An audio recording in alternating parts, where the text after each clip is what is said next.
¿Cómo están? Bienvenidos, bienvenidas, quienes estén del otro lado. Primero quiero presentarme, mi nombre es Regina, voy a estar oficiando de moderadora. Yo soy comunicadora social, feminista, muchas otras cosas, pero fundamentalmente eso.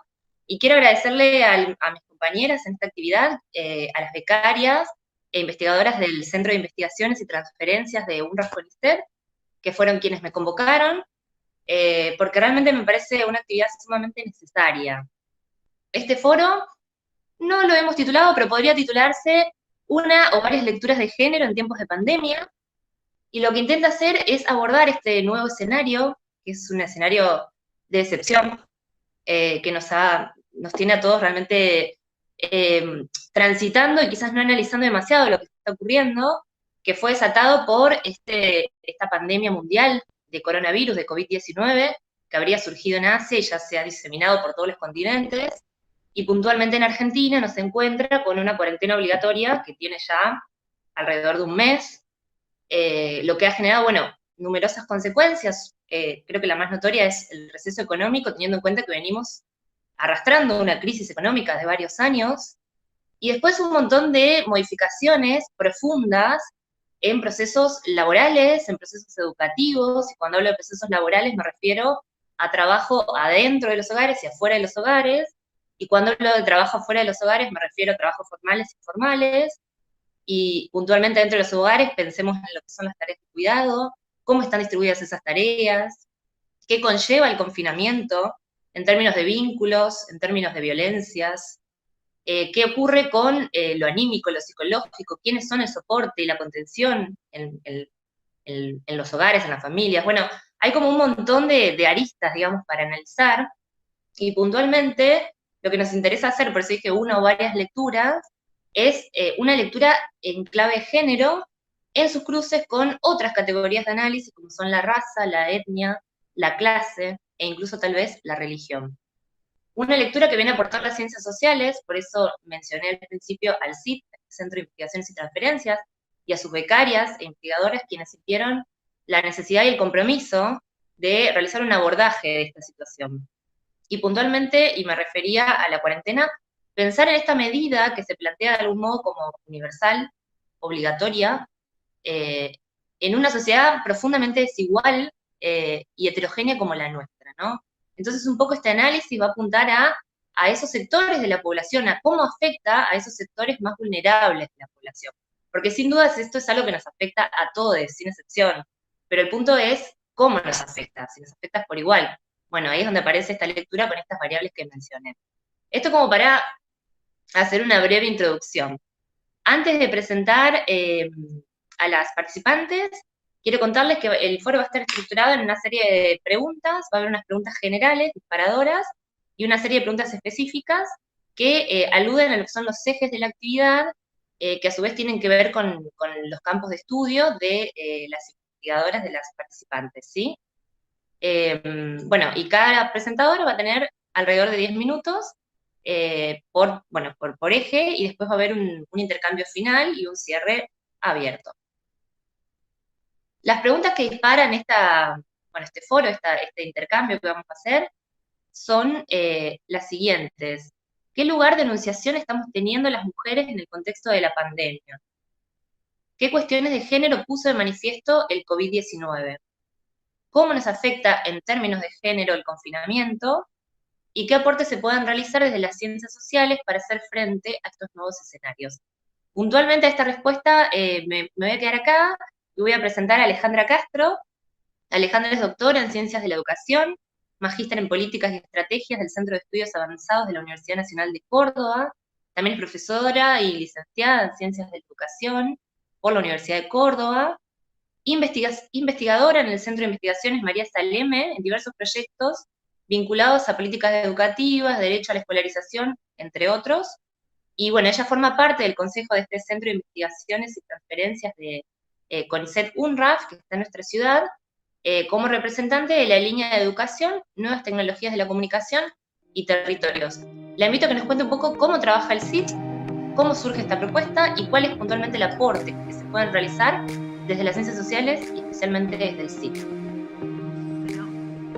Hola, ¿qué tal? Bueno, un gusto, la verdad, estar acá, compartir este espacio, este foro, esta conversación, que la idea es que se vaya armando en estas condiciones que nos está posibilitando la pandemia, que es, bueno, a través de la virtualidad.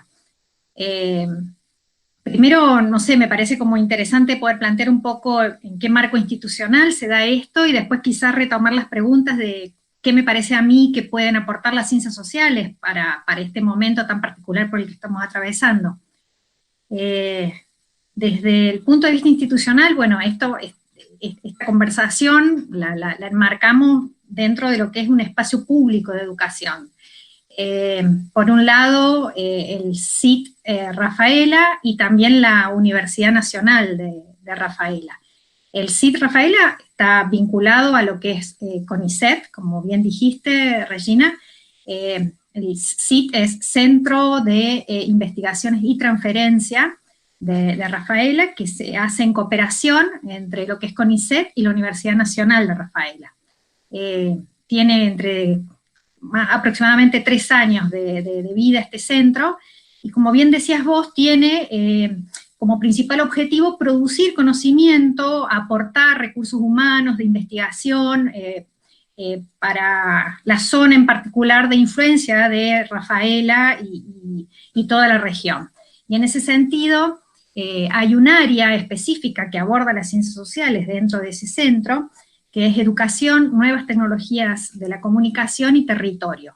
Las investigadoras y las becarias que hemos convocado y con las que vamos a conversar tienen esta doble pertenencia, ¿no? Por un lado pertenecen al CIT y también pertenecen a la Universidad de Rafaela, o sea, son docentes, o sea, no solamente son investigadoras en el ámbito de lo social, sino que además son docentes en esta propuesta de ir transfiriendo y construyendo conocimiento en la academia. Así que, bueno, ese es el contexto institucional. Y bueno, ¿y qué me parece a mí que pueden aportar las ciencias sociales, ¿no? Que es un poco nuestro campo de estudio para esta situación tan particular por la que estamos atravesando? Bueno, en realidad las ciencias sociales me parece que aportan fundamentalmente con algunos conocimientos, con algunas categorías, con algunas herramientas que nos permiten entender las situaciones por las que estamos atravesando, las situaciones sociales, nos permiten hacernos preguntas acerca de cómo estamos como sociedad y cómo afrontamos los desafíos y las problemáticas contemporáneas, y también entender de alguna manera cómo esas situaciones por las que estamos atravesando, como puede ser la pandemia en este momento, la podemos mirar en una perspectiva histórica, podemos entender desde una perspectiva histórica algunas cuestiones por las que hoy nos encontramos como estamos. Las ciencias sociales en realidad, bueno, además de a través de la historia posibilitar esas explicaciones desde una perspectiva histórica, nos posibilitan de alguna manera también recuperar la palabra, la voz de los actores sociales.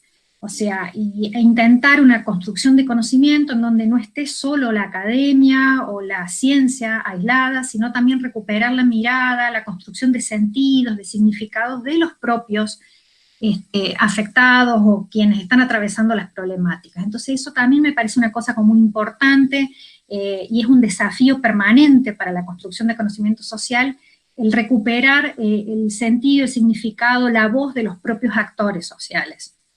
Y otra de las cuestiones que nos permiten las ciencias sociales también es preguntarnos acerca del poder. En términos en esa perspectiva histórica y en las voces que recuperamos en la construcción de nuestro conocimiento, es decir, bueno, qué voces están presentes, qué voces son las más fuertes para hacer escuchar sus demandas, sus problemáticas, y qué voces de alguna manera están invisibilizadas, qué voces no se escuchan, qué voces no tuvieron posibilidad de ser escuchadas en la construcción de esa problemática. Y justamente en este foro que proponemos y que, bueno, que tuvieron la idea, que me parece súper interesante, es poder pensar la perspectiva de género, ¿no? Una perspectiva que también estuvo como oculta, estuvo sin ser visible, invisibilizada, y que la idea es poder abordar la pregunta, bueno, a ver, ¿Qué pasa con la perspectiva, con el género, con la perspectiva, qué voces no están siendo escuchadas o no tienen demasiada visibilidad en esta problemática social por la que estamos atravesando? Me parece que en ese sentido las ciencias sociales nos ayudan con preguntas, pero nos ayudan a construir una mirada que recupera diferentes aristas, como vos decías, Regina, y nos permiten plantear la problemática en su complejidad, o sea, tratando de darle relevancia también a algunos actores, algunas voces que a veces no tienen la relevancia que creemos que deberían tener.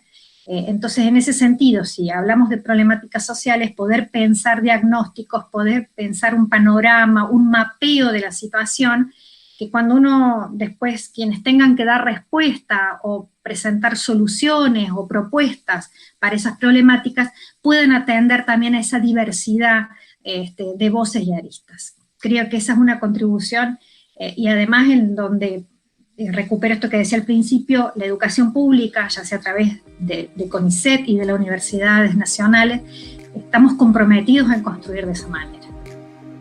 Gracias, Ale.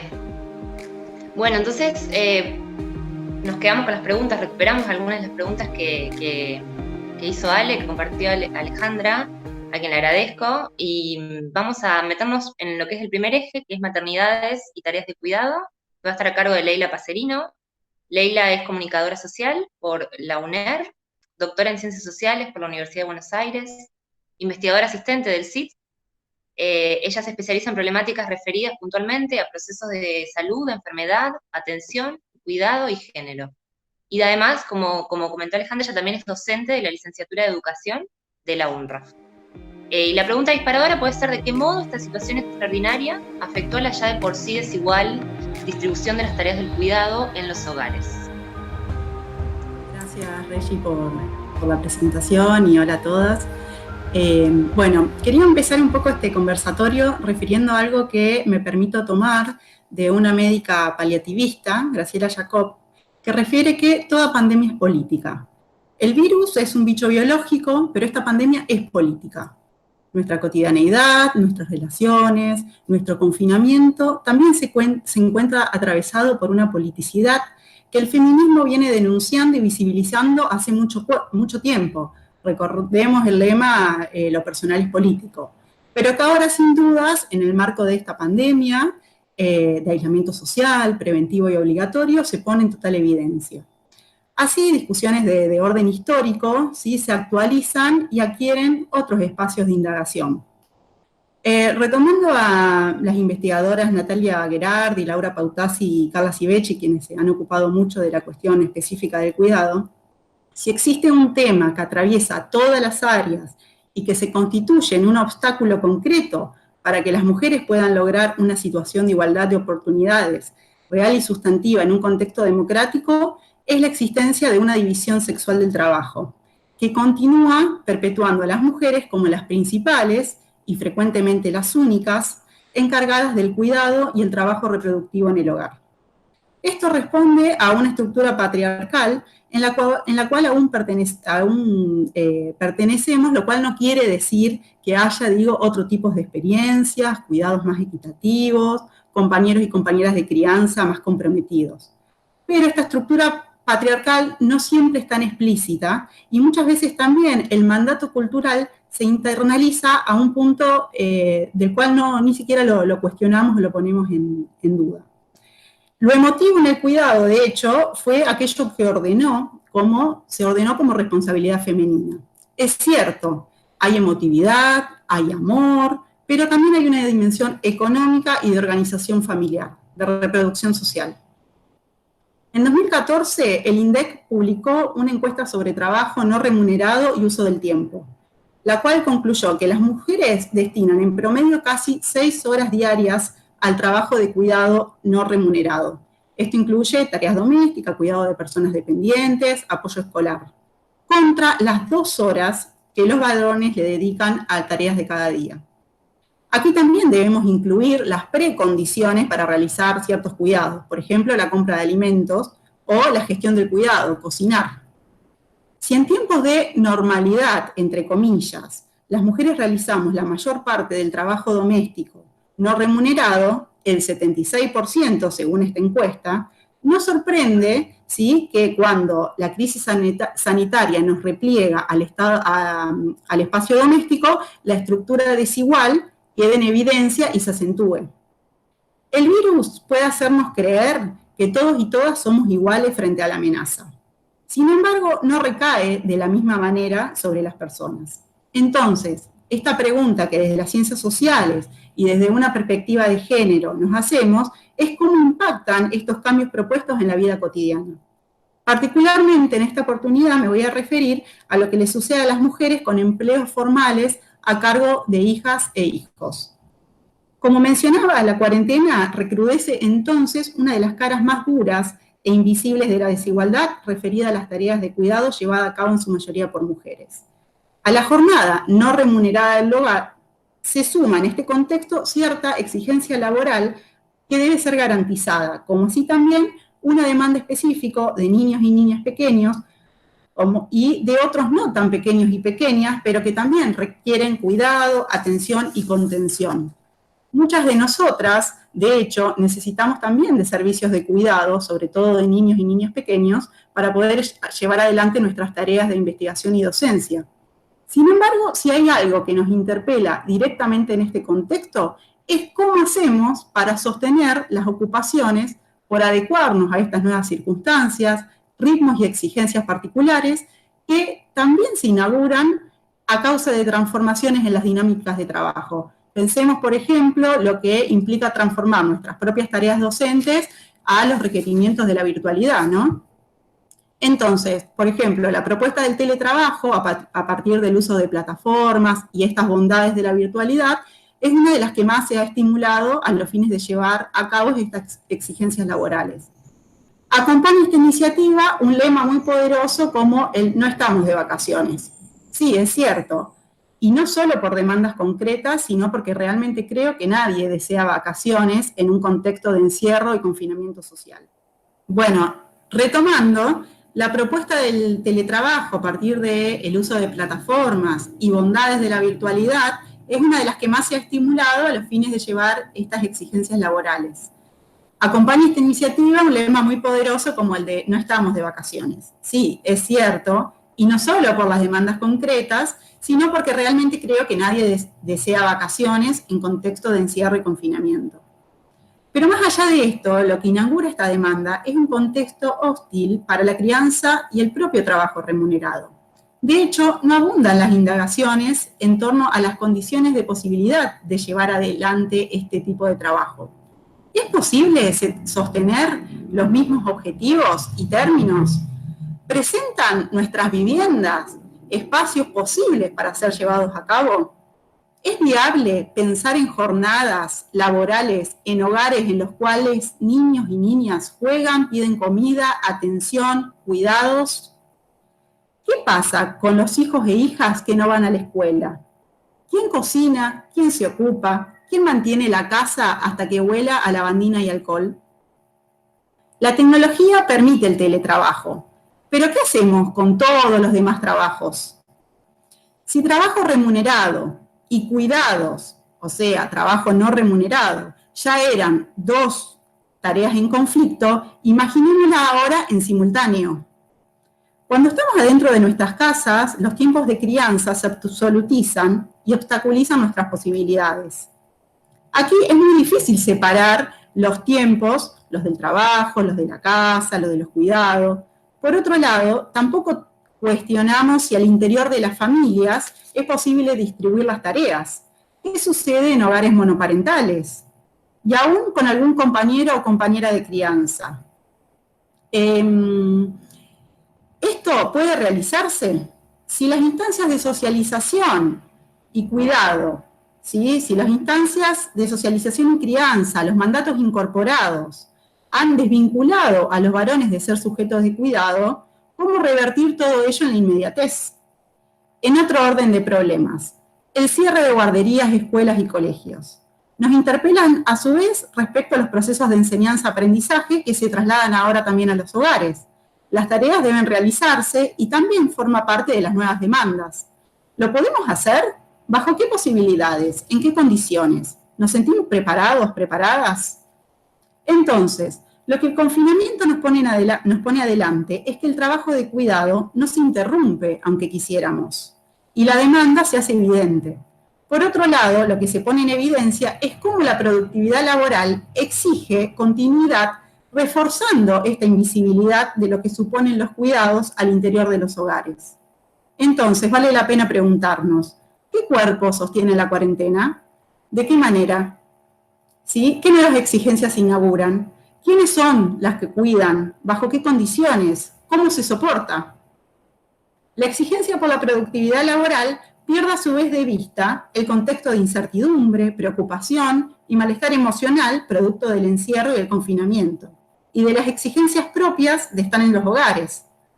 Los cambios en los planes, las rupturas de planificaciones organizadas, la angustia y melancolía por lo que estamos viviendo, ¿sí? De espera, de miedo, de pérdidas, de muerte también, de desamparo. Crisis que, retomando también a Julieta Saulo, se traduce en una especie de puerperio social forzado.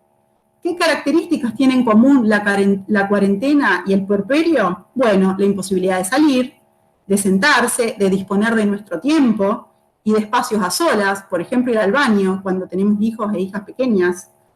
Ya no hay nuestro tiempo. Quienes nos encargamos del cuidado asumimos el estrés, también el trabajo emocional que implica la tarea afectiva, sobre todo con hijos e hijas más pequeños, para quienes también es difícil comprender aquello que está ocurriendo. Cuidar lo emocional en momentos de crisis también se torna agotador y agobia.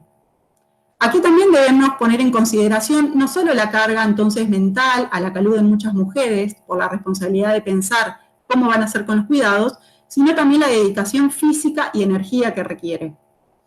Entonces, no se trata solo de pensar los cuidados desde la satisfacción de necesidades fisiológicas, sino también simbólicas, el componente afectivo, emocional de las personas. Volvemos nuevamente al inicio. Quizás nunca antes el cuidado ocupó un lugar tan central en los debates sobre política y economía. El lema "nos cuidamos entre todos" lo evidencia. Si por suerte algo nos permite el feminismo, es habilitarnos a repensarnos, a poner también en palabras, a hacer de estas pequeñas vivencias cotidianas un asunto político y colectivo. Pero también es importante decir que las mujeres no vivimos esta crisis e intensificación de los cuidados de la misma manera. Si, como referí, para muchas mujeres conciliar el trabajo de cuidado con el trabajo no remunerado resulta agobiante, en un contexto también de incertidumbre, angustia, ansiedad, para otras, las condiciones de precariedad en los empleos, por ejemplo no formales, supone también la pérdida parcial o total de ingresos, como seguramente va a profundizar Denise. La preocupación a su vez de vivir el día a día se torna acuciante, como también la posibilidad de atender a normas de higiene y medidas preventivas cuando el acceso a servicios básicos tampoco está garantizado. Ni que hablar de problemáticas de vivienda, como de escenarios donde hay mayor riesgo de sufrir violencia de género, como también va a abordar Carolina. Para cerrar, el coronavirus, ¿sí? Esta pandemia, esta situación, estos escenarios, ¿nos igualan? No, podemos decir que no. Porque cuando pareciera que todas las personas estamos expuestas de la misma manera, viene esta desigualdad estructural de la que estábamos hablando. La normalidad es en realidad la crisis, la cual quizás ahora tengamos la posibilidad de visibilizar y traer como enseñanza desde mecanismos colectivos también de amparo. Bueno, muchas gracias. Gracias, Leila.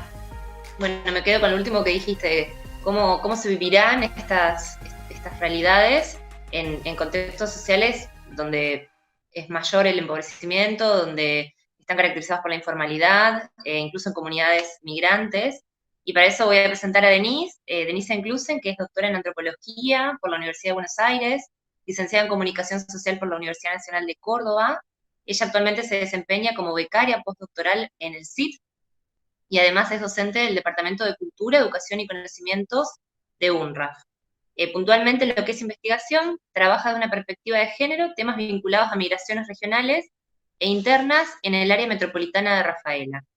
Y bueno, un poco en esta línea, las preguntas disparadoras serían: ¿cómo impacta este contexto y específicamente el confinamiento, la crisis económica bueno, estas desigualdades de las que hablábamos al interior de los hogares, la distribución de las tareas de cuidado, en las mujeres de sectores empobrecidos y comunidades migrantes. Eso por un lado, y por otro lado, ¿qué consecuencias tiene este parate en el mundo del trabajo en los sectores laborales informales, ¿no? Que son mayormente feminizados?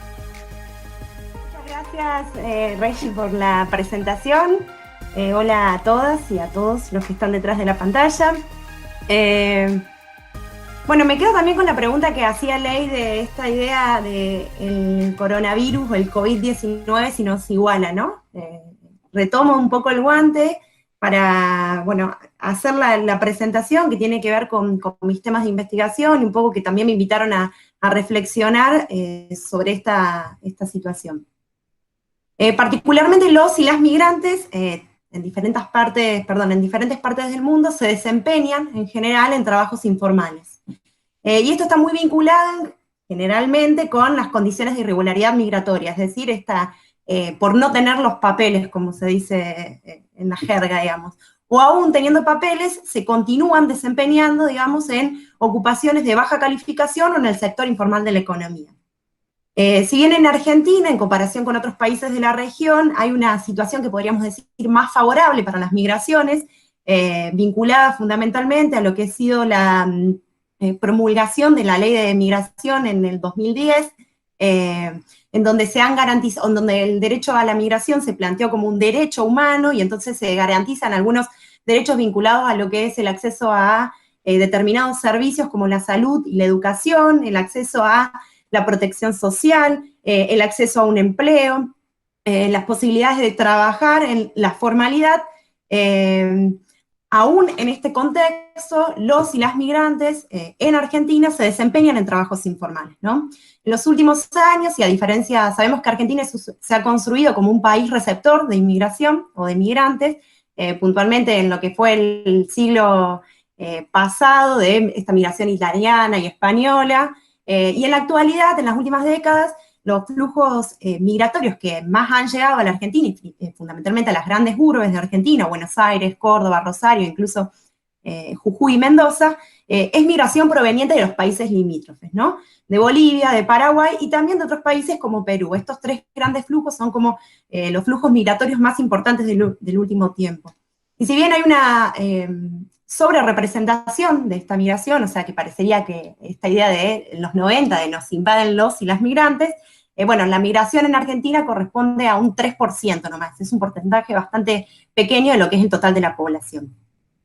Y aún en este marco migratorio más favorable, los trabajadores y las trabajadoras migrantes se emplean en trabajos vinculados a la informalidad y a la precariedad. ¿Qué entendemos por informalidad? Esta idea de, bueno, no tener protección social, no tener un seguro de desempleo frente a situaciones de desempleo, no tener garantizada la cobertura médica tanto para los trabajadores o trabajadoras como para sus hijos e hijas, obviamente no recibir asignaciones familiares contributivas en el caso de tener una familia con hijos a cargo, y probablemente no recibir jubilación. Todas estas situaciones las entendemos, las enmarcamos dentro del trabajo informal o de la informalidad cuando hablamos de trabajos informales, ¿no? Y puntualmente, los y las migrantes en Argentina, pero también a nivel regional y a nivel mundial, se desempeñan en tres tipos de trabajos informales. La construcción, los trabajos domésticos remunerados y el comercio. Y dentro del comercio, puntualmente en Argentina, lo que podemos decir la industria textil, ¿no? Los famosos talleres textiles, ¿no? Que tanto a veces aparecen en los diarios. Estos tres trabajos son los tres sectores en donde se incorpora la población migrante que ha arribado en los últimos años a la Argentina.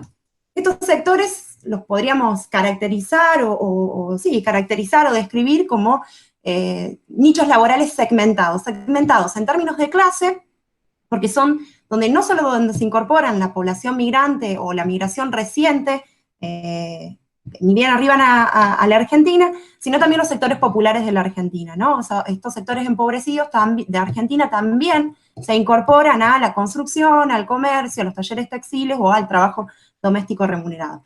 Además, estos nichos laborales o estos sectores laborales también se caracterizan o están caracterizados por una segmentación en términos de género, ¿no? La construcción se incorporan los varones y el trabajo doméstico remunerado entendemos que se incorporan las mujeres o es un trabajo de mujeres, un poco retomando lo que decía Ley anteriormente, ¿no? Y al mismo tiempo segmentados en términos de formación, ¿no? Sabemos que estos trabajos no requieren de una calificación como requeriría, por ejemplo, la docencia universitaria o otros trabajos. Entonces, bueno, se conjugan, digamos, estas tres cosas. Por un lado, la clase social, por el otro lado, el género, y por el otro lado, digamos, la formación, digamos. Entonces, podemos hablar de nichos laborales segmentados en estas tres dimensiones. Lo que me interesaba a mí hablarles, o por lo menos presentarles un poco en esta presentación, algunas reflexiones vinculadas a lo que es el trabajo doméstico remunerado. Yo llegué o comencé a pensar el trabajo doméstico remunerado a partir de trabajar con mujeres migrantes, ¿no? Como les decía anteriormente, hay un importante, o casi el 90% de las mujeres migrantes que trabajan en Argentina, lo hacen a partir del trabajo doméstico remunerado. El trabajo doméstico remunerado en Argentina históricamente ha sido un trabajo donde se incorporaron las poblaciones migrantes, no solo provenientes de otros países, sino también provenientes de la migración interna, y proveniente de la migración del campo a la ciudad, ¿no? O sea, cuando se produce en el siglo pasado esta famosa migración del campo a la ciudad, las mujeres se incorporan no solo a las industrias o a las fábricas, sino fundamentalmente a lo que es el trabajo doméstico remunerado. Al mismo tiempo, cuando se produce esta migración del norte a las grandes urbes, como Buenos Aires, Córdoba también, y Rosario, estas mujeres que migran también se incorporan, digamos, al trabajo doméstico remunerado. Entonces, el trabajo doméstico remunerado ha sido un sector que históricamente se ha caracterizado por incorporar a mujeres migrantes, ¿no? Y en ese sentido yo llego a pensar y a trabajar y a problematizar este campo a partir justamente de las mujeres migrantes peruanas con quienes trabajaba, ¿no? Entonces me interesaba compartirles algunas reflexiones y alguna información vinculada, digamos, a qué está sucediendo con este sector que históricamente ha sido informal, actualmente en un contexto particular que es el de la pandemia y el del confinamiento obligatorio, ¿no? En primer lugar, algunos datos así a grandes generales es que en Argentina hay un total de 1.250.000 personas que hacen trabajos domésticos y de cuidados pagos, ¿no? Ni hablar, digamos, un poco retomando lo que decía Leila antes, quienes hacemos trabajos domésticos y de cuidados no pagos, o digamos, al interior de nuestros hogares. El 60% de esas personas que hacen trabajos domésticos de cuidados pagos lo hacen en lo que decimos en negro o en la informalidad, digamos, es trabajo no registrado que se le dice. Y el 97% son mujeres, o sea, hay un pequeño porcentaje que tiene que ver con el trabajo doméstico y de cuidado que realizan varones. Que muchas veces dentro de ese trabajo doméstico entra todo lo que es trabajos como cortar el pasto, los caseros, también la ley, digamos, si pensamos en términos de ley, serían esos los trabajos domésticos que realizan los varones, ¿no? Particularmente en la provincia de Santa Fe se calcula que hay un promedio de 75.000 trabajadoras registradas y no registradas en trabajos domésticos remunerados. Y particularmente en este contexto tan particular, valga la redundancia, las trabajadoras domésticas son uno de los sectores que más vulnerados se encuentran sus derechos, en el contexto de pandemia, pero también en un contexto normal o no de pandemia, digamos. Por un lado, por las características que presenta el trabajo doméstico remunerado. Es un trabajo que se realiza al interior de las casas, en ese universo que podríamos llamar de lo privado, en donde es más difícil que el Estado llegue a través de controles o fiscalizaciones.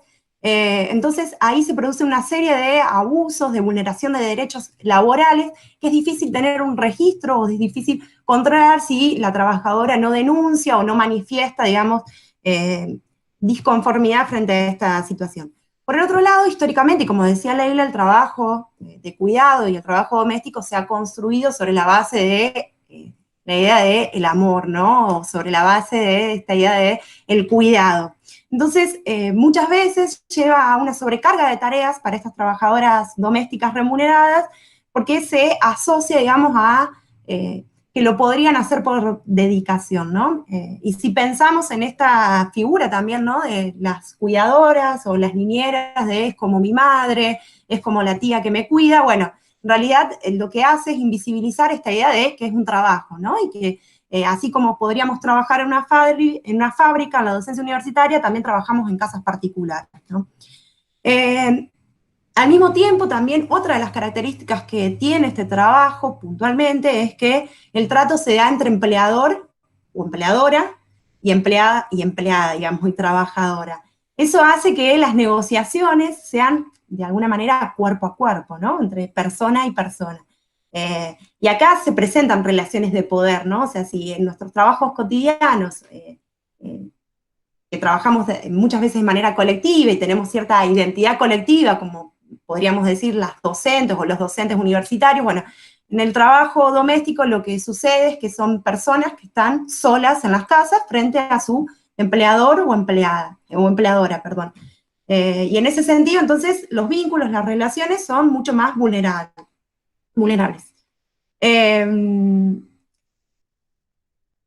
Al mismo tiempo, como les decía, históricamente este trabajo se ha caracterizado por su informalidad, por su mal paga, si se quiere, y recién, hace muy poco tiempo, es que se establece la ley para trabajadoras y trabajadores de casas particulares, ¿no? En el 2000, déjenme revisar, en el 2013, porque a veces con los años soy... es una ley que reforma una ley de 1956, o sea, recién en 1956 se establece una ley para trabajadoras de casas particulares, siendo que ha sido un trabajo histórico que ha sostenido los hogares de múltiples familias en Argentina, ¿no? Pero recién en el 2013, como a partir de, bueno, una serie de debates en donde formaron parte también los sindicatos, se establecen alguna serie de derechos, ¿no? Y de garantías para las trabajadoras de casas particulares. Entre ellas la cantidad de horas a trabajar, la idea del trabajo registrado, la idea de vacaciones pagas, la idea de el derecho a la licencia por maternidad, o sea, piensen que, como les decía, todas estas negociaciones se dan cuerpo a cuerpo. Sin embargo, aún a pesar de la ley, existe, digamos, una informalidad en este trabajo. Como les decía anteriormente, el 60% de las trabajadoras lo hacen en la informalidad. Y en este marco de confinamiento, todas estas características que caracterizan a este sector se complejizan, se vuelven más crudas, si se quiere. Por un lado, se han observado diferentes situaciones, de hecho, los sindicatos en Argentina de trabajadoras de casas particulares han recibido innumerables consultas vinculadas a si se tiene que trabajar, si no se tiene que trabajar, en qué condiciones se tiene que trabajar. En ciudades más grandes, las trabajadoras de casas particulares deben trasladarse en colectivo muchas veces y a largas distancias entre una casa y otra, con lo que implica eso también. Y al mismo tiempo, el Estado argentino no declaró, digamos, o no estipuló como esencial el trabajo de cuidado. Sí estipuló a las trabajadoras que cuidan niños o ancianos, ¿no? Esta situación llevó justamente a, si era un sector vinculado a la precariedad y a la informalidad, profundizar esas condiciones, ¿no? En donde muchas mujeres se vieron o se ven afectadas por la imposibilidad de trabajar, por la imposibilidad, digamos, de cobrar un sueldo, al mismo tiempo que desde el Estado argentino se estableció esta idea de, bueno, hay que continuar pagándoles, digamos, las horas de trabajo a las trabajadoras. Muchos empleadores y empleadoras no lo están haciendo. Muchas empleadores y empleadoras están obligando a sus trabajadoras, a las trabajadoras a ir a sus casas, y al mismo tiempo en las ciudades más grandes, muchas de las trabajadoras vieron como una salida a esta situación del no cobrar, quedarse en las casas de sus patrones, ¿no? De sus patronas. Esta situación complejiza aún más, porque ahí hay imposibilidad, digamos, de tomarse los días correspondientes al franco, la imposibilidad de ver a sus hijos e hijas. En este sentido, bueno, es un sector que particularmente está atravesando un contexto, digamos, muy complejo, de mucha vulnerabilidad de los derechos, Y sin ir más lejos, si pensamos, por ejemplo, el primer caso a nivel latinoamericano, puntualmente no de latinoamericano, a nivel en Brasil, la primer muerte de COVID es de una trabajadora de casa particular que le contagian, digamos, sus empleadores, y es el primer caso de muerte de COVID. En Argentina también, si nos ponemos a revisar un poco las noticias, digamos, estos casos en donde los empleadores o el empleador lleva a la trabajadora en un baúl, digamos, para garantizar, digamos, el cuidado y el trabajo doméstico en su casa, ¿a costa de qué garantizamos el trabajo doméstico y cuidado en nuestras casas también, ¿no? Estas situaciones que se fueron presentando un poco lo que hacen es visibilizar las condiciones de informalidad y al mismo tiempo profundizar, la pandemia ha profundizado las condiciones de informalidad de estas trabajadoras. La cuarentena ha sido, entre otras cosas, el lugar de reaparición, también forzada, del papel tradicional del género sexo femenino. Es un hecho que para muchas de nosotras, las mujeres, el trabajo doméstico no es un episodio de la cuarentena, pero la cuarentena nos brinda elementos suficientes para pensar sobre este trabajo indispensable e invisible con respecto a las relaciones de mercado. O sea, lo que nos invita a hacer esta cuarentena, esta pandemia, es, bueno, a ver cuáles son las desigualdades que se están profundizando durante este confinamiento obligatorio. ¿Qué trabajos se están pudiendo realizar, qué otros no, y a costa de qué no se están pudiendo realizar esos trabajos, o a costa de qué se están realizando? Digo, esta obligación de que las trabajadoras continúen yendo a las casas, de ponerlas en un baúl, digamos, para que continúen trabajando, o el no pago de su trabajo, bueno, son situaciones que comenzaron a develar, digamos, lo que fue el confinamiento obligatorio. Y aún esto se profundiza aún más, porque como les decía, el trabajo doméstico es un trabajo que particularmente realizan las mujeres, y como bien explicaba Leila anteriormente, muchas de estas mujeres cuentan con hijos en sus casas, entonces también se hacen cargo del trabajo de cuidado al interior de sus casas. Es un trabajo que al ser feminizado también lleva a que sea precarizado, ¿no? O sea, si analizamos los diferentes nichos laborales, los trabajos feminizados son mayormente precarizados, y es un trabajo que también a mí me invitó o este contexto me llevó a pensar, bueno, ¿qué sucede con las trabajadoras migrantes en el trabajo doméstico remunerado en este contexto de pandemia, ¿no? En donde se suma, digamos, su condición de ser migrante, su condición de con todo lo que implica también la migración y los estereotipos en torno a la migración latinoamericana en Argentina. Al mismo tiempo, este trabajo doméstico remunerado, las trabajadoras domésticas remuneradas, como bien les decía, el nicho laboral no solo está segmentado por la clase, sino si analizamos en otros países, está segmentado por la raza, digamos, en Brasil, en la mayor parte de las trabajadoras domésticas de cuidado son afrodescendientes o negras, como dice la categoría. Pero bueno, es importante que pensemos qué está sucediendo con estas mujeres, con estas trabajadoras también, en donde este contexto de confinamiento obligatorio ha llevado a precarizar aún más sus vidas, ¿no? Bueno, Denise, muchas gracias. Retomo una frase que dijiste que tiene que ver con esto del lugar de los hogares, ¿no? Las casas es un universo de lo privado, dijiste, al que es difícil que el Estado llegue, ¿no? Es lo que venimos viendo en todas las ponencias, y avanzando un poco más sobre este tema, viene el tercer eje, que tiene que ver con violencias de género y femicidios, para el cual voy a presentar a Caro Cravero. Caro es doctora en Sociología por la Universidad Federal de Paraná, de Brasil. Es profesora del Departamento de Cultura, Educación y Conocimiento de la UNRAF, la Universidad Nacional de Rafaela, postdoctoranda del CIT, y ha investigado en temas relacionados a educación en contexto de encierro, que si hay algo que nos invita a pensar este contexto extraordinario es el encierro, y actualmente a educación y género. Así que retomando un poco esto que viene desarrollando Denise, la pregunta parte de la realidad de que la casa es para muchos, y especialmente para muchas, el lugar más peligroso. ¿Cuáles son los índices de violencia, los índices de femicidio en tiempos de COVID? ¿Qué análisis podemos hacer más allá de los índices, o a partir de ellos, que son siempre un poco fríos, detrás de los cuales hubo mujeres, hay historias, hay familias, hay hijes, hay estructuras y sistemas que perpetúan día a día estas violencias? Regina, hola a todas, buenas tardes y hola a todas, todes que estén del otro lado también. Bueno, un poco, digamos, el planteo que vienen haciendo mis colegas y la pregunta que vos introducís y que nos convoca, ¿no? De cuál es la situación de las mujeres en este contexto extraordinario, excepcional que está viviendo la humanidad. Es una pandemia a escala planetaria, que aparte se propagó a escala planetaria con una velocidad que nunca habíamos visto, ¿no? Entonces pensar en este contexto, bueno, ¿cuál es la situación de las mujeres?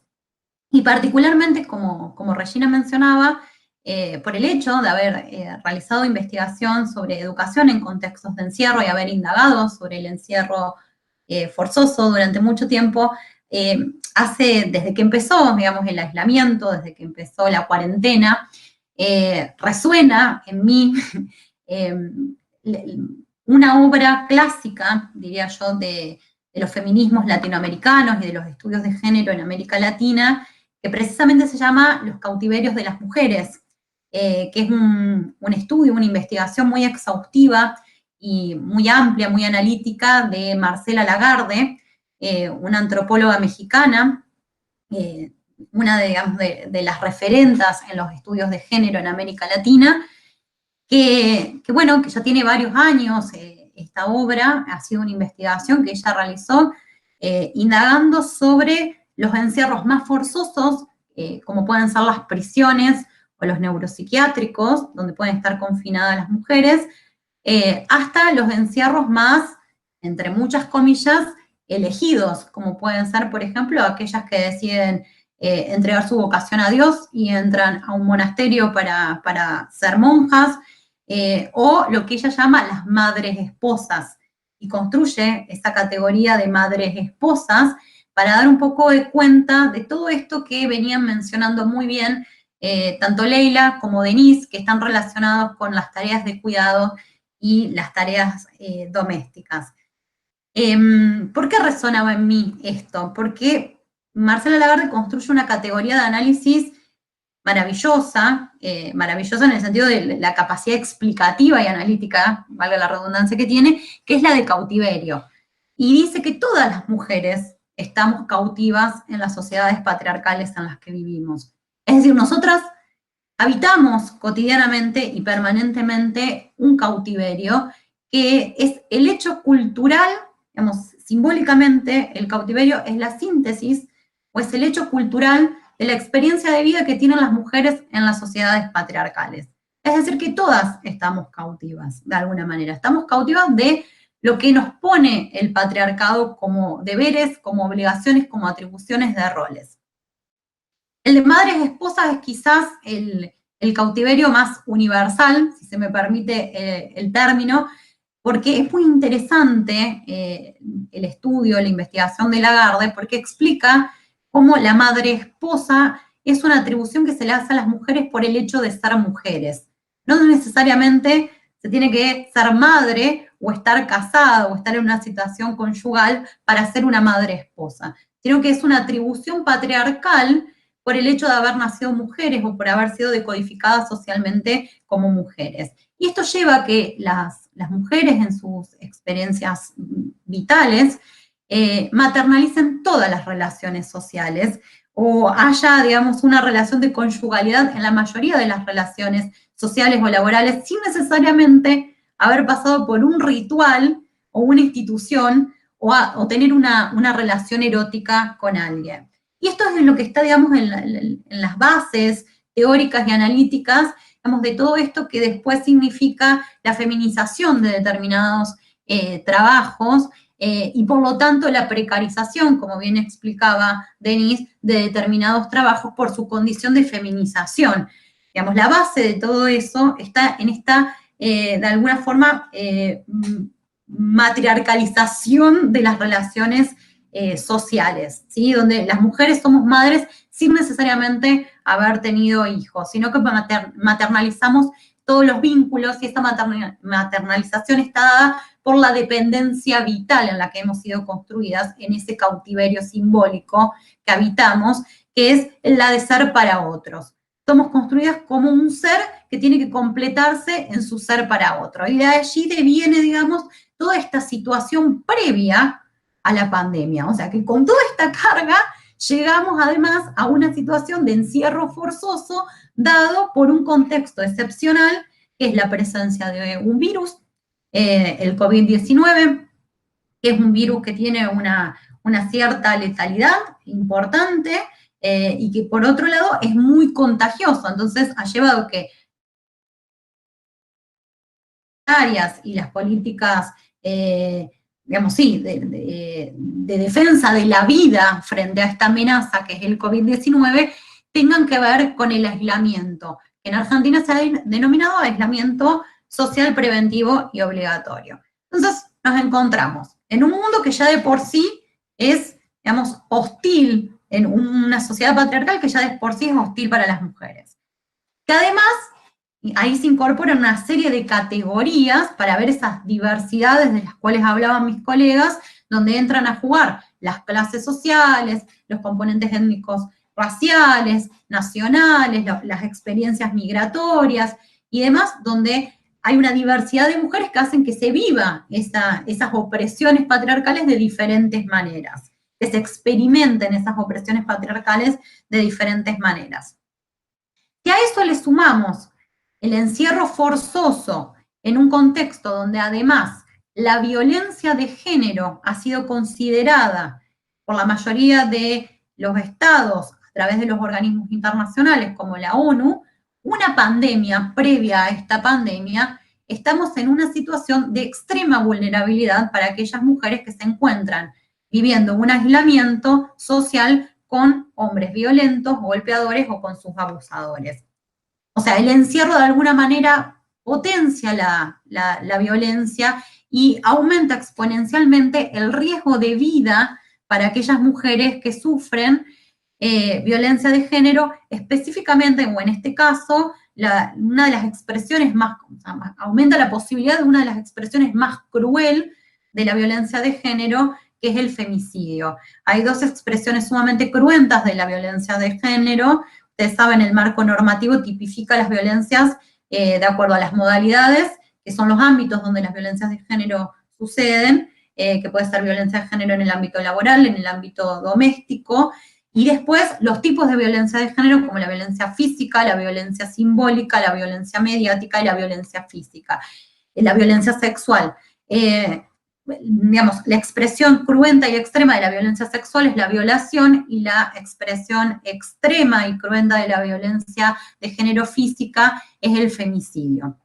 Las tasas de femicidio en Argentina son altas, en toda la región, en América Latina en general, son altas, y estadísticamente, si vamos a los números, podemos ver, digamos, con mucha mayor claridad cómo entran en juego estas dos pandemias a la hora de pensar la situación de las mujeres dentro de sus hogares en medio de un aislamiento o un encierro forzoso. Las estadísticas oficiales se construyen en Argentina desde 2015, lo hace la Corte Suprema de Justicia, y las últimas estadísticas que hay, o que tenemos, son las de 2018, porque son publicadas cada año en abril, mayo, más o menos, y entonces a raíz de esta situación de excepcionalidad que significa la pandemia del COVID, todavía no han sido publicadas. Sin embargo, desde 2015 hay un observatorio, que es el observatorio Ahora Sí que nos ven, que viene realizando un relevamiento de los datos de violencia de género en Argentina a través de diferentes organizaciones que atienden la violencia de género, y incluso la coordinadora del observatorio Ahora Sí que nos ven integra, ha pasado a integrar el Ministerio de las Mujeres, Género y Diversidad de Nación. O sea que son datos que están construidos sobre una base muy confiable. A ellos me voy a remitir ahora. Desde que empezó la cuarentena, en el margen del 20 de marzo hasta el 12 de abril, el observatorio pudo relevar que en Argentina se cometieron 18 femicidios. quiero decirles que después de esta cifra, de lo que yo he acompañado en los medios de comunicación, pues estamos hablando de 2 o 3 femicidios más. Por lo menos de lo que tengo registrado, hay un femicidio más en la provincia de Santiago del Estero y uno más en la provincia de Buenos Aires en los últimos días. Así que estamos hablando de 20 o más femicidios en lo que va desde el inicio de la cuarentena.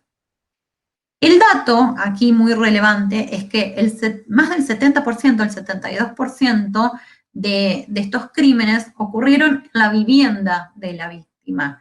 Y si vamos a los datos que estuvo relevando la Corte Suprema de Justicia a partir de 2015, que fueron publicados en el 2018, la Corte Suprema de Justicia dice que el 75% de los casos de femicidio se dan en una vivienda y que en el 66% de los casos esa vivienda es el domicilio de la víctima. Entonces, tal como vos mencionabas, Reggie, digamos, el hogar no necesariamente es un espacio seguro para las mujeres. En un contexto de cautiverio, que significa una situación de opresión en una sociedad patriarcal, y en un contexto de violencia de género con características de pandemia, de emergencia sanitaria, el hogar se vuelve un lugar de muchísima inseguridad para las mujeres. Por lo tanto, si bien como nos dedicamos a la investigación y como hacemos ciencias sociales, no podemos aseverar en este momento, porque sería hacer profetismo social, que el cautiverio, que el encierro va a aumentar los niveles de femicidios, pero sí lo que podemos decir es que el encierro forzoso significa un riesgo de vida importante para las mujeres. Y esto es algo que no podemos perder de vista en una situación de encierro forzoso excepcional como el que estamos viviendo. Por otra parte, el observatorio, ahora sí que nos ven, dentro de lo que es la cuarentena, ha registrado que el 56% de estos crímenes fue cometidos por parejas o exparejas. Si nos remitimos a los datos que viene trabajando y elaborando la Corte Suprema de Justicia, vemos que en el caso de lo que fue 2018, el 83% de los femicidios fueron cometidos por parejas o exparejas. Por lo tanto, o sea, la vivienda no es un lugar necesariamente seguro para las mujeres. Esta es una situación que en los últimos años se ha tomado, con bastante preocupación desde las organizaciones sociales, desde los movimientos de mujeres, bueno, desde siempre, y que ahora se ha empezado a incorporar a nivel de política pública. Es la primera vez que tenemos un Ministerio de Mujeres, Géneros y Diversidad en la República Argentina, y se están implementando algunas cuestiones que tienen que ver con esta situación. O sea, hay un conocimiento de esta realidad y de esta situación, y bueno, está habilitada desde siempre la línea 144 para aquellas mujeres que sufren alguna situación de violencia. Los municipios han comenzado a tomar, digamos, medidas y han habilitado números locales, comunicación a través de las redes sociales, WhatsApp y demás, para comunicarse en el caso de estar sufriendo algún tipo de violencia de género, y también a partir de un convenio que se ha hecho con el Colegio de Farmacéuticos de la República Argentina, se ha establecido una estrategia y la activación de un protocolo particular para el caso de la cuarentena, que es conocido como barbijo rojo. Esto es que si alguna mujer en situación de violencia de género se dirige a una farmacia o llama a una farmacia y solicita un barbijo rojo, se activa todo un protocolo de protección y un protocolo de atención a la violencia de género. Sin embargo, digamos, todas estas cosas por los números que estamos viendo y por esto que hablaba, digamos, anterior a lo que es el encierro de la cuarentena, que tiene que ver con una situación simbólica, una situación mucho más amplia y mucho más social y cultural que atravesamos las mujeres en las sociedades patriarcales, esto obviamente no alcanza, no es suficiente. Es importante que la sociedad también tome conciencia sobre lo que significa y los alcances de la violencia de género, así como hemos tomado conciencia del riesgo que significa una pandemia por un virus como el COVID-19, donde esta cuestión de no nos salvamos solos, ¿sí? Y de la responsabilidad comunitaria, también hay que empezar a hablar de la responsabilidad comunitaria frente a la violencia de género. Y me parece que este contexto de aislamiento invita a pensar en esta cuestión, ¿sí? En la dimensión comunitaria de la violencia de género, por el hecho de que las casas no son un lugar seguro. En Argentina la mayoría de los femicidios, como vemos, son femicidios íntimos. Esto quiere decir que ocurren en el hogar.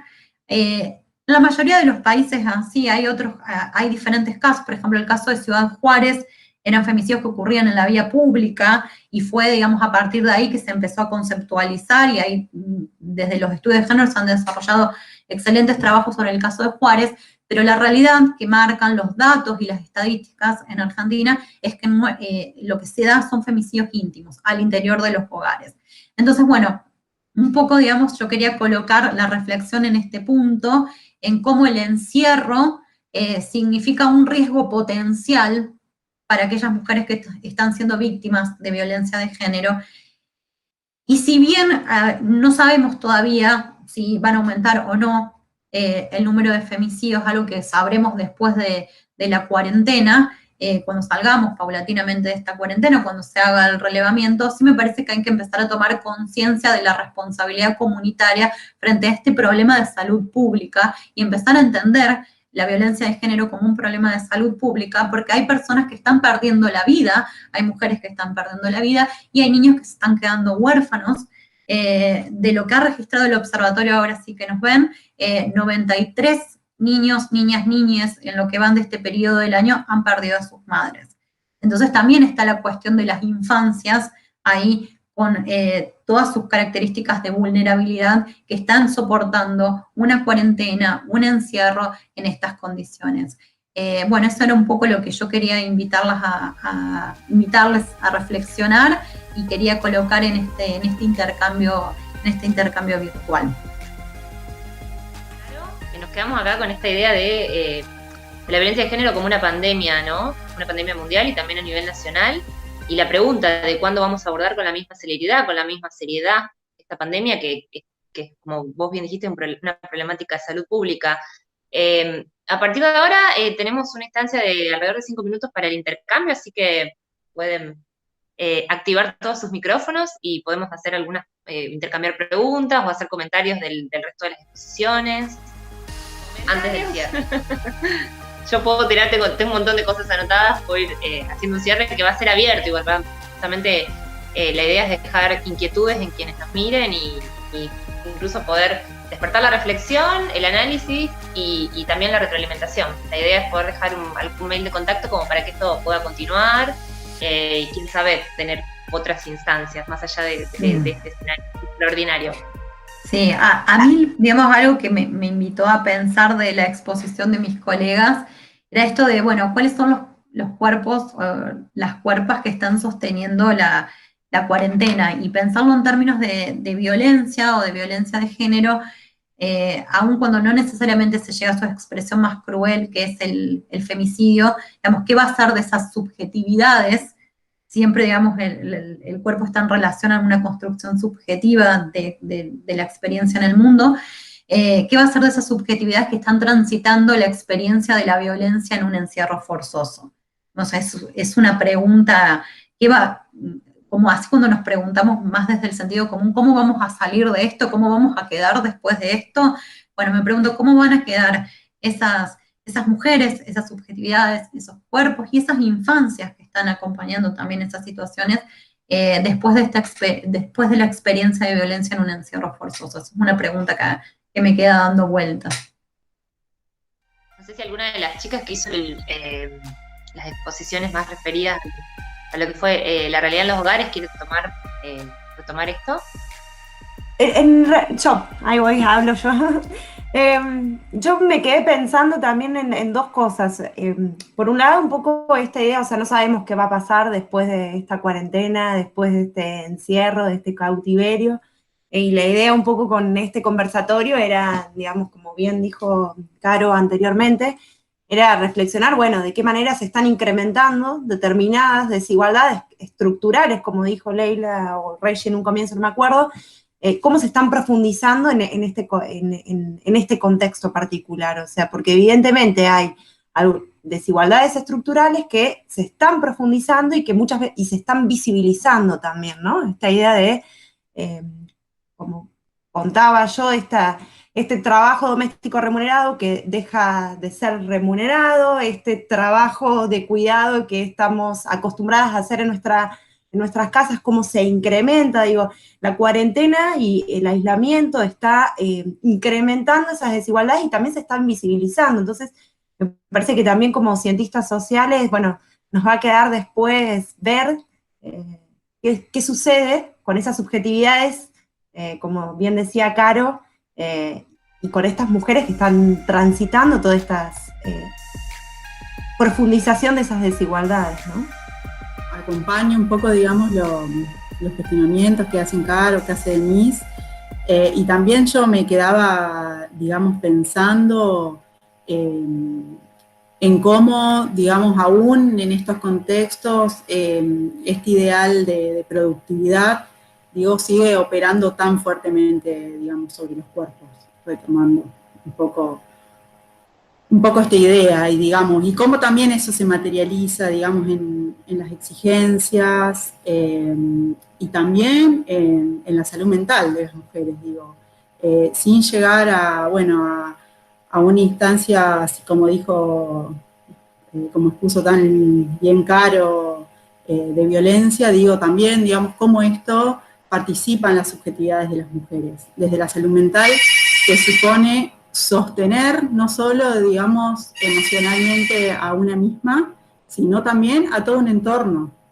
¿sí? Con el cual, que no necesariamente, digamos, es presencial, porque, digamos, también hay personas mayores, ¿sí? Que también están haciendo un confinamiento, en muchas oportunidades muy solos y solas, y eso también invita a pensar la vejez, sobre todo cuando son la población también más vulnerable.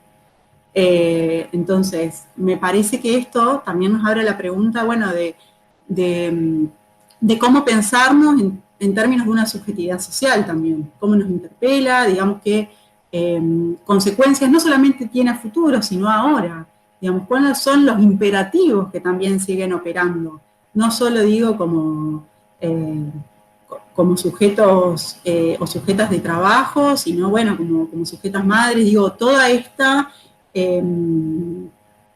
estas múltiples tareas, estas múltiples jornadas, y el feminismo, digo, siempre se encargó de remarcar esta doble jornada, ni siquiera podemos pensar en una doble jornada, hay una multiplicidad que, ¿sí?, que confluye en los hogares, ¿sí?, y que sobre todo nos interpela a las mujeres de estar, bueno, siempre digo, al pie del cañón, para sostener sobre todo a ese otro, ese ser sujeto para otro, también tiene consecuencias, digo, para nosotros. Y esto, bueno, tiene mucha vinculación con otro tipo de problemáticas como puede ser la medicalización, y cómo eso también va a incidir. Y como también esto, digamos, por ahí un poco retomando por ahí mis temas de estudio, también participa en una patologización, ¿sí?, de los malestares, ¿sí?, de la angustia, digo, que genera esto. Así que bueno, abro también, digamos, estas líneas y lo que me ha invitado también a pensar lo que hemos compartido, y bueno, esta especie también de conocimiento colectivo e intercambio tan lindo. Así que bueno, agradecerles también esa posibilidad.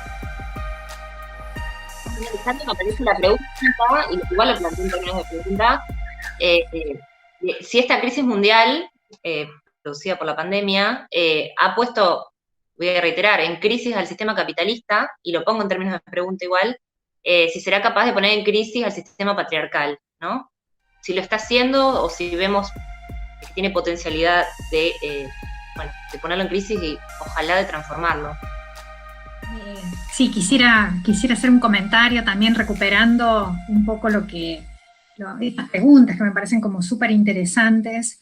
Y digo, bueno, me parece que justamente cada una de las intervenciones lo que ha visibilizado desde el aporte de la construcción de conocimiento y de la investigación que cada una de ustedes está haciendo, es, bueno, este sistema de desigualdad, ¿no? Que de alguna manera esta pandemia, esta situación que es común para todos, en realidad no produce un mundo común o igual, sino que se asienta sobre desigualdades existentes y de alguna manera profundiza esas brechas, ¿no?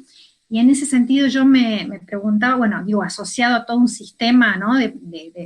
Que tienen que ver con sistemas de desigualdad, como puede ser el patriarcado, el capitalismo, el neoliberalismo, digo, todos son sistemas que de alguna manera cristalizan esas desigualdades, depende de dónde se ponga el acento, en lo político, en lo económico, ¿no? Pero, digo, a ver, me parece que un desafío interesante en términos de los aportes que podemos hacer desde las ciencias sociales, desde nuestra investigación, desde las preguntas, tiene que ver con justamente, me parece interesante esto de pensar qué va a pasar después, cuando de alguna manera salgamos de esto y en qué condiciones vamos a quedar. Pero me parece que la urgencia también es pensar el ahora, ¿no? En esta oportunidad que es el hoy, ¿no? Y eso de alguna manera también va a tener efectos en lo que sucede mañana, ¿no? Este desafío de poder pensar hoy tiene que ver con bueno, a ver, qué otros modos tenemos de hacer visible esto que estamos intentando, hacer visible a partir de nuestras preguntas, de nuestras investigaciones, qué modos tenemos de comunicar, de transmitir estas voces, qué modo tenemos en estas circunstancias que tienen que ver con el confinamiento, para poder conectarnos con otros y recuperar estas voces y salir y decir estas cosas. Eso es una responsabilidad de hoy, y eso de alguna manera también va a tener sus efectos cuando salgamos, pero me parece que es urgente que hoy podamos pensar, digo, pues nosotros, digo, y en esto lo pienso en términos de cómo achicar también las brechas que muchas veces hay entre la producción de conocimiento y la generación de políticas públicas que atiendan a todas estas problemáticas que estábamos abordando. Digo, me parece que ahí hay un ejercicio de imaginación, pero también una conciencia acerca de en qué condiciones estamos trabajando, ¿no? O sea, sin pensar en soluciones mágicas, o sea, haciendo una lectura crítica respecto a estas condiciones, de mucha desigualdad, de confinamiento, de reclusión de alguna manera, pero bueno, cómo de alguna manera en estas circunstancias uno puede pensar en que algunas de estas cuestiones logren ingresar como cuestiones que interesan formar parte de las agendas públicas. Me parece que también es una oportunidad este momento, y es en donde en realidad hay que hacer oír estas voces. Ese me parece que es un desafío y un compromiso, al menos, digo, como parte de lo que implica la universidad pública y el sistema público de construcción de conocimiento y tecnología. Me parece que esa es una cuestión que estuvo girando en torno a lo que venimos planteando, y que tiene que ver con eso, ¿no? Con decir, bueno, con esta contradicción. Estamos en un momento de encierro, de confinamiento, pero es en donde el desafío es hacer escuchar estas voces. ¿De qué manera? ¿Qué nuevos modos en ese sentido? Bueno, retomo algunas ideas en forma de pregunta y podemos ir cerrando. Yo les quiero agradecer, la verdad que fue muy iluminador este encuentro, y me voy con pura ebullición soy. Así que les agradezco por invitarme a formar parte de esto. Y bueno, retomando algunas de las cosas que fueron saliendo ahora sobre el final y a lo largo de toda la exposición, aparece un Estado que garantiza y prioriza el derecho a la salud con buen tino. Estamos viendo que es el que más peligra en este momento, pero también la pregunta de qué otros derechos pueden verse vulnerados en este contexto y previamente a este contexto, ¿no? Bueno, lo que dijo Alejandra recién, qué voces están presentes y tienen la posibilidad de ser escuchadas a la hora de abordar esta problemática, qué voces no estamos pudiendo escuchar, qué voces están siendo silenciadas. Cuando el cuidado es la política, ¿sobre qué cuerpos recaen las tareas y los roles que van a concretar esa política? ¿Qué cuerpo sostiene la cuarentena? Esto así tal cual fue dicho en una de las exposiciones. ¿De qué manera esos cuerpos sostienen la cuarentena? ¿Cuáles son los cuerpos más expuestos a la vulneración y a las violencias? ¿Este estado de excepción profundiza las desigualdades? Esto salió, bueno, mucho. ¿O las visibiliza o ambas? ¿Cuándo se abordará con la misma celeridad y seriedad la pandemia mundial previa a esta que ya nombramos, que es la violencia de género? ¿Cuál es la responsabilidad comunitaria en esta pandemia? Teniendo en cuenta que toda pandemia es política, ¿qué expone esta crisis mundial en términos de desigualdad, derechos vulnerados y deudas con un montón de sectores de la población, y puntualmente en nuestro país? Y hablando de política, digo, de la pandemia política, ¿qué transformaciones nos invita a imaginar, no? Y yendo incluso un poco más allá, ¿qué transformaciones nos invita a encarar de manera política en pos de vivir en una sociedad más justa e igualitaria? Si alguna quiere agregar algo, si no, agradecerles una vez más, y bueno, esperamos que esto se comparta, se difunda y que invite a reflexionar y que nos llegue alguna evolución. Yo me despido acá. Bueno, muchas gracias. Gracias, gracias. Gracias a todas. Intercambiamos.